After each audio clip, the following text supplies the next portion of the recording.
Welcome back to our channel. तो उम्मीद करते हैं आप सब दोस्त खैरियत से होंगे। तो इस मूवी की शुरुआत कुछ इस तरह होती है,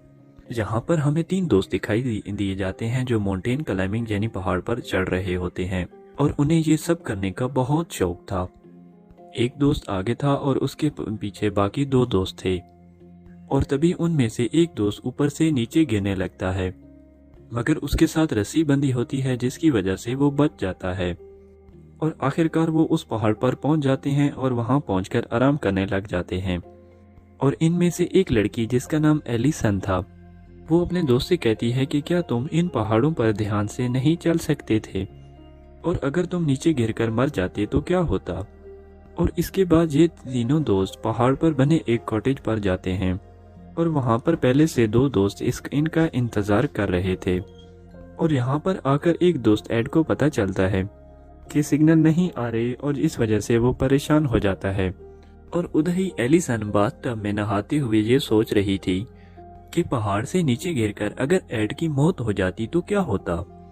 और खैर ये रात को मिलकर सभी दोस्त पार्टी करते हैं और कार्ड्स भी खेलते हैं और वो इस पार्टी को काफी इंजॉय कर रहे थे। और कार्ड खेलने के बाद इनमें से दो दोस्त आराम करने के लिए कमरे में चले जाते हैं जो पहले से यहाँ पर मौजूद थे। और अब एलिसन, एड और उसका दोस्त तीनों बैठकर इकट्ठे बातें कर रहे थे। और तभी एड बाहर की तरफ देखता है और वो कहता है कि मौसम शायद खराब होने वाला है और बहुत जल्द एक तूफान आएगा। और जब सुबह होती है तो ये उठकर देखते हैं कि मौसम अभी भी खराब था और ये सब दोस्त मिलकर ये फैसला करते हैं कि पहाड़ों से क्लाइंबिंग करते हुए नहीं बल्कि जंगल के रास्ते की तरफ जाएंगे, क्योंकि अगर मौसम खराब हो ही गया तो इन्हें कोई खतरा नहीं होगा। और फिर ये सभी दोस्त जंगल की तरफ निकल पड़ते हैं और बहुत देर चलने के बाद जब रुककर ये ब्रेक लेते हैं और एड इनसे अलग होकर कुछ दूर चला जाता है, जहां पर वो एक अजीब सी आवाज महसूस कर रहा होता है और वो आवाज सुनकर जल्दी से अपने दोस्तों को बुलाता है। और अब ये उस आवाज का पीछा करने लगने शुरू कर देते हैं। और थोड़ा आगे आने पर एलिसन एड से पूछती है कि ये आवाज किसी जानवर के चिल्लाने की लग रही है या फिर इंसान की, ये मुझे तो समझ नहीं आ रहा। और अब ये लोग थोड़ा और आगे जाते हैं और इन्हें जमीन में दबा हुआ एक और पाइप दिखाई देता है और ये आवाज दरअसल उस पाइप में से आ रही थी। और जब ये उस जगह पर खोदते हैं तो इन्हें जमीन में लकड़ी का एक बॉक्स नजर आता है जो वहां पर जमीन में दफन हुआ पड़ा था। और ये जब उस बॉक्स को खोलते हैं तो देखते हैं उसके अंदर एक बच्ची थी और वो आवाजें जो इन्हें सुनाई दे रही थीं वो इस बच्ची की आवाज थी जिसका नाम ऐना था। और ऐना बहुत ज्यादा डरी हुई थी और एड जब उसे हाथ लगाता है तो वो उसे काट देती है। और इसीलिए ऐना के पास अब एलिसन की दोस्त जाती है जो उसे समझाने लगी, मगर ऐना उसकी बात नहीं समझ पा रही थी और ना ही एलिसन की दोस्त ऐना की बातों को समझ पा रही थी। खैर वो ऐना को पानी पिलाती है और एलिसन उस पाइप को देखकर कहती है कि जिसने भी ये पाइप लगाया है उससे तो साफ जाहिर होता है कि वो ऐना को मारना नहीं चाहता था और उसने ये पाइप इसी वजह से लगाया होगा ताकि वो अंदर से सांस ले पाए। और ये सभी एक जगह पर बैठ जाते हैं। इन सभी लोगों ने मिलकर ये फैसला किया था कि वो ऐना की मदद करेंगे। और यहाँ पर एलिसन का दोस्त कहता है कि पास ही एक गांव है और वहां तक जाने के दो रास्ते हैं, एक तो माउंटेन से जो शॉर्टकट है और हम वहां पर जल्दी से पहुंच जाएंगे, और दूसरा इस जंगल से। और तभी ये फैसला करते हैं कि एलिसन और उसका दोस्त जो सब ये बता रहा था, ये दोनों क्योंकि एक अच्छे माउंटेन क्लाइंबर हैं, यानी कि वो पहाड़ों पर आसानी से चढ़ सकते हैं और उतर भी सकते हैं, और ये दोनों शॉर्टकट रास्ते से जाएंगे यानी कि पहाड़ों से जाएंगे, जबकि बाकी लोग जंगल के लंबे रास्ते से जाएंगे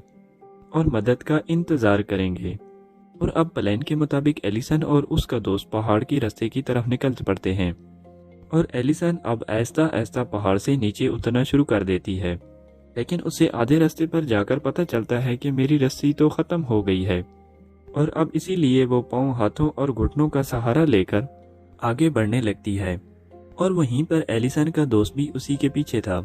और वो भी आहिस्ता आहिस्ता नीचे उतर रहा था। तभी उन्होंने अचानक पता नहीं क्या हुआ था कि एलिसन के दोस्त की रस्सी टूट जाती है और वो पहाड़ से नीचे गिर जाता है और इस वजह से उसकी मौत वाक़या हो जाती है। और ये देखकर एलिसन बहुत ज्यादा परेशान हो जाती है और वो मदद के लिए आवाजें लगाना शुरू कर देती है और उधर जंगल में हम एड और उनके बाकी दोस्तों को देखते हैं और वो इस बात से बाखबर थे कि उनके एक दोस्त की डेथ हो गई है और वो एना को लेकर आगे बढ़ रहे थे। और यहाँ पर एक दोस्त कहता है कि अगर एना को हम उठा लेंगे तो हम तेज चल सकते हैं, लेकिन जैसे ही वो एना को उठाने लगते हैं तो वो डर जाते हैं। इसीलिए वो लोग आहिस्ता आहिस्ता आगे की तरफ बढ़ने लगे। दूसरी तरफ डरी हुई एलिसन जब पहाड़ से नीचे की तरफ उतर रही थी और एकदम उसके ऊपर एक पत्थर आ गिरता है, जिसकी वजह से उसका पाँव फिसल गया था और अब वो नीचे गिर जाती है। मगर वो नीचे नदी के पानी में गिरने की वजह से बच जाती है और अब वो आहिस्ता आहिस्ता किसी न तरह पानी में तैर कर एक किनारे पर आ गई थी। मगर अब इधर आते ही वो भी बेहोश हो गई थी और इसी दौरान उसे हालुसिनेशन मीन अजीब अजीब महसूस होना शुरू हो जाता है, यानी कि उसे ऐसे ख्याल दिखाई देने लगे थे जो उसे पहले कभी नहीं हुए थे। और वो देखती है कि मैं भी उसी गड्ढे में बंद हूँ जहाँ पर उन्होंने एना को बाहर निकाला था। और खैर कुछ देर के बाद एलिसन को होश आ जाता है और वो जब अपने मरे हुए दोस्त के पास जाकर रस्सी को देखती है तो अब उसे पता चलता है कि जानबूझकर किसी ने उसकी रस्सी को काटा था ताकि नीचे गिरकर उसकी मौत हो जाए। और जब इसकी नज़र पहाड़ पर ऊपर की तरफ जाती है तो वहाँ पर एक आदमी खड़ा हुआ था। तो एलिसन समझ गई थी कि कोई इन्हें मारने की कोशिश कर रहा है, कि जिसने हमारे एक दोस्त को मार ही दिया था। तो उधर एलिसन के दूसरे दोस्त जो एना के साथ जंगल के रास्ते में आगे की तरफ बढ़ रहे होते हैं, तो तभी हम दो आदमियों को देखते हैं कि जिनके पास गन थी और उन्होंने उन पर नजर रखी हुई थी, लेकिन असल में वो जंगल में शिकार किया करते थे। तो तभी उन दो शिकारियों के पास दो आदमी और आते हैं और उन्हें बुरी तरह से मार देते हैं। दरअसल ये आदमी किडनैपर थे जिन्होंने एना को भी किडनैप किया था और इन्होंने ही एलिसन के दोस्त की रस्सी को काटा था और एलिसन पर पत्थर फेंककर उसे भी मारने की कोशिश की थी। खैर एलिसन के दोस्त भी उस जगह पर पहुंच गए थे जहां पर एलिसन थी और वो उन्हें बताने की कोशिश करती है कि उनका एक दोस्त मर गया है, मगर वो उसकी आवाज सुन ही नहीं पा रहे थे क्योंकि एलिसन नदी के दूसरी पार खड़ी थी और वो उन्हें यही बताने की कोशिश कर रही थी और वो इशारे के साथ भी बता रही थी कि उनका एक दोस्त मारा गया है और कोई हमें मारने की कोशिश कर रहा है। मगर अब भी वो उसकी बात को समझ नहीं पा रहे थे और इससे पहले एलिसन की दोस्त उसकी बात को समझ पाते तो तभी वहां पर वही दो किडनैपर आ जाते हैं और जिन्होंने एलिसन की दोस्त पर गोली चला दी थी। इस वजह से वो नदी में गिर जाती है और उसके साथ एना भी थी क्योंकि एना ने उसका हाथ पकड़ा हुआ था और यहाँ पर वही किडनैपर इन पर गोलियां चला रहे थे और इस वजह से एलिसन उनसे बचने के लिए नदी में कूद जाती है और एना को बचाकर बाहर ले आई थी। अब एना बेहोश हो चुकी थी और अब उसे कुछ देर के बाद होश आता है, मगर अब भी किडनैपर उन पर गोलियां चला रहे थे और इस वजह से इन सभी लोगों को अलग होना पड़ता है और एलिसन अब फिर से दोबारा पहाड़ पर चढ़ जाती है। उधर एड जब इड किडनैपर से बच रहा था उसे एना मिल जाती है और जिसको वो आवाज निकालने से मना करता है और उसे खामोश रहने का कहता है। लेकिन जब वो किडनैपर गोलियां चला रहे थे तो तभी एक गोली की आवाज सुनकर एना की चीख निकल जाती है और जिससे किडनैपर को उनके बारे में पता चल जाता है कि वो कहां पर हैं और इसीलिए एना वहां से भागती है। और फिर इसके बाद एलिसन भी अपने दोस्त के पास पहुंच गई थी और कुछ देर के बाद एना और एड भी वहां पर पहुंच जाते हैं और एलिसन का दोस्त बताता है कि ये किडनैपर हैं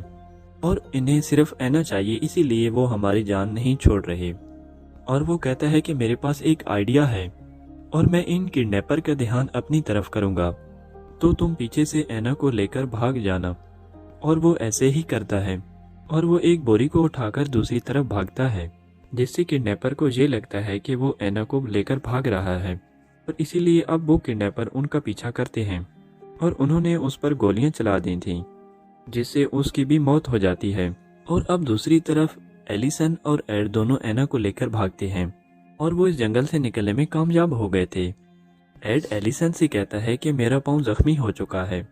ज्यादा दूर नहीं चल सकता और मुझे लगता है कि उन किडनैपर ने एना को इसलिए किडनैप किया था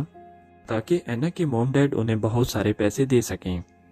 और अब उन लोगों ने इन्हें पैसे दे दिए होंगे और इसीलिए वो किडनैपर हमारे पीछे पड़े हुए हैं कि हम एना को उनके हवाले कर दें। और ये सब बातें सुनकर एलिसन कहती है कि क्या वाकई तुम्हें लगता है कि हमें ऐसा करना चाहिए, लेकिन मैं ये सब करने के लिए तैयार नहीं हूँ। अब ये बात वाकई ही सच थी और वो किडनैपर एना के अमीर बाप से पैसे लेना चाहते थे और इसीलिए उन्होंने एना को अगवा किया था। और इसके बाद हमें 3 खतरनाक गुंडे दिखाई देते हैं और जिनके पास भी गन थी और वो भी पहाड़ों की तरफ जा रहे थे।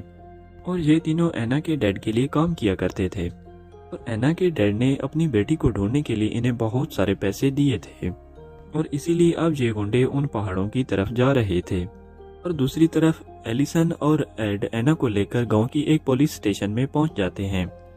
और अपने दोस्तों के मरने और खून होने और किडनैपिंग की रिपोर्ट लिखाते हैं, मगर वहां का अफीसर इनकी बातों को झूठ समझ रहा था और वो उन पर यकीन नहीं करता। इसीलिए एड को ये लगने लगा था कि अफीसर भी शायद उन किडनैपर के साथ हो और वो एलिसन को यहाँ से चलने का कहता है, लेकिन अब वो अफीसर उनको यहाँ से जाने से भी रोक रहा था और एड को गुस्सा आ गया। वो चाकू उठा लेता है, लेकिन अचानक उस अफीसर को बैर से आकर एक गोली लग जाती है जो कि उन किडनैपर ने चलाई थी। ये देखकर एलिसन, एड और एना यहाँ से भाग जाते हैं और अब दिखाया जाता है कि एना के डैड के भेजे हुए आदमियों का एक हेड एक किडनैपर तक पहुंच गया था और वो उन किडनैपर को कहता है कि मैं तुम्हें पैसे तब दूंगा जब तुम मुझे एना वापस करोगे। और ये सुनकर किडनैपर कहता है कि यकीन करो, एना जिंदा है और अगर तुमने हमें पैसे ना दिए तो हम एना को मार देंगे। और हकीकत में किडनैपर झूठ बोल रहा था। एना तो इनके पास थी ही नहीं, वो तो एलिसन और एड के साथ थी। और जब एड और एलिसन एना को लेकर भाग रहे थे और एना के डैड का भेजा हुआ आदमी उनका पीछा करता है और वो एड को किडनैपर समझकर गोली चला देता है, से एड की भी मौत हो जाती है। और अब जो असल किडनैपर था जो एलिसन के पीछे पड़ा हुआ था और वो एना के डैड के भेजे हुए आदमी को भी मार देता है, मगर मरने से पहले उसने अपने साथी को ये सच बता दिया था कि किडनैपर के पास एना नहीं है और इसीलिए वो अपने पास बैठे दूसरे किडनैपर को भी मार देता है। और अब एलिसन एना को साथ लेकर भागती भागती और एक घर में आ गई थी, मगर वो किडनैपर अभी भी इनके पीछे था। इसने अजीब तरह का एक मास्क पहना हुआ था इसलिए कि ये दोनों इसे ना पहचान सकें। और अब किडनैपर भी उस घर में आ गया था और उसे देखकर एना तो जल्दी से बेड के नीचे छुप जाती है और वो किडनैपर एलिसन को पकड़ लेता है और वो एलिसन का गला दबाकर उसे बेहोश कर देता है। फिर वो एना को ढूंढने लगा, लेकिन तभी एलिसन होश में आ गई थी और उसने किडनैपर पर हमला करके उसे खिड़की से बाहर फेंक दिया था और जिससे उस किडनैपर की वहीं पर मौत वाक़या हो जाती है। और इसके बाद पूरे घर में आग लग चुकी थी और अब एलिसन एना को बचाने की खातिर उसे खिड़की से बाहर फेंक देती है और खुद धुएं की वजह से बेहोश हो गई थी। लेकिन जब उसे होश आई और वो देखती है कि मुझे रेस्क्यू कर लिया गया था और एलिसन को एक स्ट्रेचर पर एम्बुलेंस के जरिए ले जा रहा होते हैं और एना भी उसके साथ थी और वो भी सही सलामत थी। और वो दूसरा किडनैपर जो पैसे लेकर भाग रहा था उसे भी पकड़ लिया जाता है और उसे एना के आदमी के डैड ने पकड़ा था और जिसे वो जंगल में एना के डैड के पास ले आया था। और एना के डैड उस किडनैपर को मरवा कर उस खड्डे में बंद कर देते हैं जिसमें इन्होंने एना को बंद किया था। और इस तरह उन्हें अपनी बेटी एना भी वापस मिल गई थी और उन्होंने इन किडनैपर से अपना बदला भी ले लिया और पैसे भी नहीं दिए। और एलिसन ने एक छोटी बच्ची एना को बचाने की खातिर अपने सभी दोस्तों को खो दिया था, जिसे उसे बहुत दुख हुआ, लेकिन एना के लिए उसे अच्छा लग रहा था। तो यहाँ पर हमारी कहानी का एंड होता है। उम्मीद करते हैं आपको ये कहानी अच्छी लगी होगी। अगर ये कहानी अच्छी लगी हो तो हमारे चैनल को सब्सक्राइब करना